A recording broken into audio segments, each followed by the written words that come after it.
Hello, welcome back to Learn Astrology with Mary, Astro Mary. My name is Mary English and I'm a professional astrologer working in private practice in the UK. Now the last 20 or so episodes we've been doing quite basic astrology. If you've just tuned into this podcast, please go back to the first few podcasts so that you can catch up, unless you know some astrology already, because what I'll be talking about today you do need to know a teeny bit. And I thought today I would be discussing Sinistry.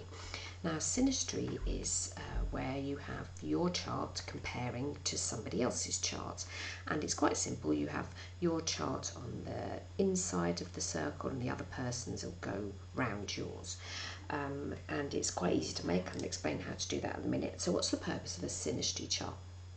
So now I use these an awful lot in private practice, because it gives me an idea of how compatible somebody is with someone else, and what unites them, and then also what does the opposite, what's uniting, sort of keeps people apart, or what people might find challenging in a relationship. It's very, very rare to find somebody who will have a chart that's 100% compatible with yours. In fact, that even if they were your astrological twin, you might have some internal discord with aspects and stuff, meaning even if you were to meet your astrological twin, you wouldn't get on with them, or as they say in America, get along with them. So it's very useful, because the computer program I've got, which is called Zodiac, which is millions of years old, actually gives me a percentage out of 100 to whether or not, what percentage that person is compatible with somebody else. Now, a relative of mine was 100% compatible with their first wife, so I thought, oh, everything's lovely, and then X amount of years later they got divorced because of her infidelity, and obviously the Sinistry chart wouldn't have pointed that out. So as I say, it doesn't matter how compatible you would be with someone, if you do something daft, you're going to cease to be compatible with someone. And equally the other way around, you could be completely incompatible with someone, but there might be something interesting uniting you. Now, I've mentioned quite a few times the birth charts of Queen Elizabeth II, who is our current Queen of England. And the reason I use her chart quite a bit in demonstrations is because her birth time is accurately recorded. Now, if you live in America, your birth time is going to be on your birth certificate. In the UK, unfortunately, this doesn't happen. But if you remember your royal family, everybody's sitting about with pen and paper and stopwatches and stuff. Anybody that's a member of the royal family will have their birth data recorded for prosperity. So actually we can go back in time to quite a few previous heads of state in the UK and get their birth times. Unlike politicians, they never seem to let anybody know what time they were born, but the royal family do. And so this week, for a chart example, I'm going to ask you to copy the details, because you won't be able to go to Astro Databank and get these two charts and do a Sinistry on Astro Databank. You'll have to make a note of the birth data, write it down and construct the charts yourself. So now you don't have to use the examples that I'm giving, but you will need to do it in this process. So what we need to do is to have person A being compared to person B. So for what I'm going to be talking you through at the moment, we're going to have Queen Elizabeth II, who was born on the 21st of April 1926 at 2:40 a.m. in London. So make a little note of that, a piece of paper, write it down. And we're going to compare her chart. We can't compare her chart to her present husband, Prince Philip, because we don't have an accurate birth time for him. Lord knows why. I mean, obviously he didn't realise it was going to be royalty when he grew up. But I thought it'd be interesting to look at Princess Diana. Now, it depends what age you are and whether or not you know much of the royal family, but she died in a car accident in Paris a number of years ago when her kiddies were still quite small, and she didn't actually get along with the Queen that well. There was some sort of sticking point, and eventually Princess Diana divorced Prince Charles, and it was all sorry and sad and horrible and stuff. So how did the Queen get along with Princess Diana? So her birth data is, so this is Princess Diana, make a note of it, 1st of July 1961, 7:45 p.m, and the location is Sandringham in England. Okay. Now, if you go to, with your two bits of data, go to astro.com. In the tabs at the top of the page, click on free horoscopes, scroll down and go all the way across to the other side of that free horoscope section where it says drawings and calculations, and click on extended chart selection. Now, assuming you've put the data in of the two people you want to check, and in the chart example I'm using Queen Elizabeth, so you have hers where it says birth data horoscope for, but in my case we're using Queen Elizabeth, and then partner. I know they're not a romantic relationship, but all we're looking at here is what united them and what might have differentiated them. So the partner, we're using Princess Diana, and scroll down a little bit on the page and you'll see charts type, natal chart wheel, keep that the same. In chart type, where if you click in that box, chart type, go to Sinistry chart. So it's underneath partner charts. There's a whole load of different ones. Sinistry chart with outer circle, composite chart, midpoint method. We're not doing that this week. We're doing Sinistry chart, and it'll be having brackets number 2.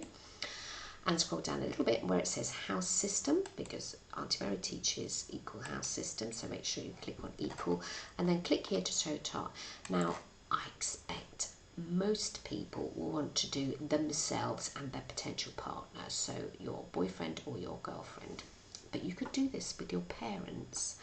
But if you know your own birth time, always use that as the first chart, because it'll be in the inner circle. So here we are, we're using the Queen, and her ascendant is Capricorn. We know that already. I think I've talked about it before. And unfortunately, or fortunately, whichever way you want to look at it, Princess Diana had a Sagittarius ascendant, and people with Sagittarius ascendant tend to say things as they are. They're not going to hide their light under a bushel, whilst the Queen with a Capricorn ascendant is much more formal, will sort of stick to the rules and regulations, will be sort of quite ambitious, blah, blah, blah. Lady Diana, as we called her at the time, wasn't and isn't. And so already we've got some difficulty there, that the ascendants are different. So what things united the two of them? Do you know, there's not an awful lot. Oh yes, that was the difficulty. Now, here we go. So the Queen has her Pluto, the planet of deep change, power and transformation, in the sign of Cancer. 3 guesses. What sign of the zodiac is Princess Diana? She's a Cancer. So she would have felt very disempowered by the Queen. And it wasn't so much the Queen that she felt disempowered by, because there was an interview with her later in life. She felt very disempowered by the royal family, you know, the rules and regulations and all the stuff she had to do. And Princess Diana has her moon in Aquarius, which is very much a freedom-loving sign. Her ascendant is a freedom-loving sign, but her sun sign is a family-loving sign. So she herself had a lot of interesting challenges in her chart. And, you know, we could be constructing a chart to see how well she got along with Prince Charles, but everybody's done that one. That's old hat. But let's, in this, look at how she got along or didn't, as the case might be with the Queen. So having someone's Pluto right next door to your sun sign is challenging. So if you're dating somebody and you yourself are something like a Scorpio, and you've got your Pluto in Scorpio, and the two are very close together, and then you happen to date somebody that also has, because they're born the same year as you, Pluto and Scorpio, but their sun sign something different, even before your relationship gets off the ground, there's going to be a lot of power struggles, and that is exactly what was the case with Princess Diana and the Queen. And then the other thing we got that's a bit tricky, Princess Diana's got moon in Aquarius. Well, good old Queenie has Jupiter in Aquarius. Now that's quite nice, Jupiter and moon going along, but the Queen also has Mars in Aquarius. Dun, dun, dun, dun. And Mars is the planet of war. So to have somebody's Mars very near to your moon, which is what happened in this case, you just can't help but fall out over a lot of things, or disagree, or want to fight. It's you know, Mars is the planet of fighting, but it's not a physical fighting, because it's in the sign of Aquarius. So it's about ideas. So it had, or if the Queen had just got her Jupiter in the sign of Aquarius near to Princess Diana's moon, then everything would have been hunky-dory. But coupled with the Mars as well, that's where the challenge came. So briefly, that is why the two of them didn't get along particularly well, if at all. It would have helped if they'd had the same ascendant, because Queen Elizabeth has the same ascendant as her husband, Prince Philip. They've both got the same moon sign, so to have your ascendant and moon sign the same as somebody else's, there's a common ground. But to have someone's ascendant radically different from your own, and a bit of a moon conflict, because both of them, they've got moon opposition, which is challenging. So when you're constructing you and your intended or your loved ones or whatever's chart, look for the points of contact that are fluffy. In other words, look at the things that might unite you. And I tend to do Sinistry charts. I'm not looking at things like sextiles from one person's planet and squares from somebody else. It might look at squares, but sextiles and trines. I'm going to be looking at conjunctions. So it's things that are in the same sign. And in Queen Elizabeth's chart, she's got a Capricorn ascendant. Well, poor old Princess Diana had her Saturn in the sign of Capricorn, very near to the Queen's ascendant. So again, that's a bit challenging. Maybe the Queen felt that Princess Diana was too serious or not serious enough, or goodness knows, I don't know, I've never interviewed them, I've got a clue. But the ascendants, the midheavens, the moons, they just, in their case, did not get along. Now, if somebody's born in the same year as you, all their outer planets from about Saturn onwards will be in the same signs, unless the person that you're with in the same, calendar year, they've got, it might be that an outer planet is just changing sign. So you're born at the beginning of the year and then later in the year, and their Jupiter's just changing sign or their Saturn's changing sign. Don't worry about those things much. Always look at, when you're doing the Sinistry chart, do the ascendants get along? Do they speak to each other? Are they in the same elements? Helps if they're in the same signs, but the downside to being in the same signs is that you might never see the real person that's underneath the ascendant. So sun signs have to get on. Really, really helps. And in Lady Di and the Queen's case, their sun signs were very, very compatible. The Queen is Earth and Princess Diana is Water. So the Queen would have understood underneath all of whatever went on, a certain amount.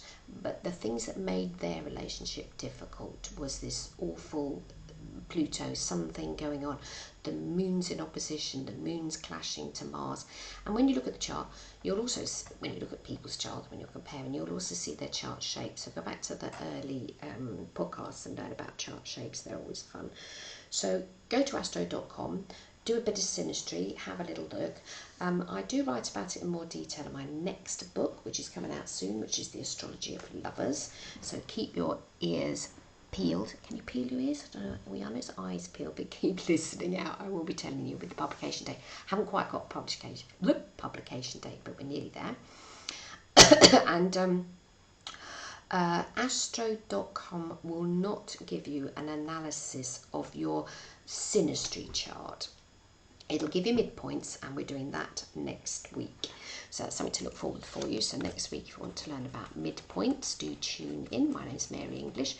You can find all of my books on Amazon. In fact, if you go to where my podcast is located on Libsyn, you'll see every time I talk an episode, I do put links on there to the charts that I've used, and at the top of the page is a link to all my books that I've written. If you would like to learn a little bit more about astrology, they're all on there. And the address for my podcast, so where this podcast is actually hosted, it's the hosting, is www.astromary, astromary.libsyn, libsyn.com. I'll repeat that. So it's astromary.libsyn.com.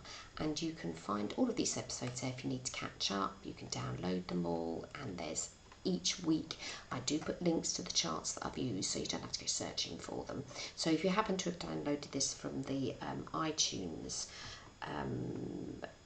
app, you might need to whiz over to the actual hosting host, my host there to get more info. So I hope you have a fab week, and next week I'm actually at Glastonbury volunteering for the Travelling Home Pass Collective.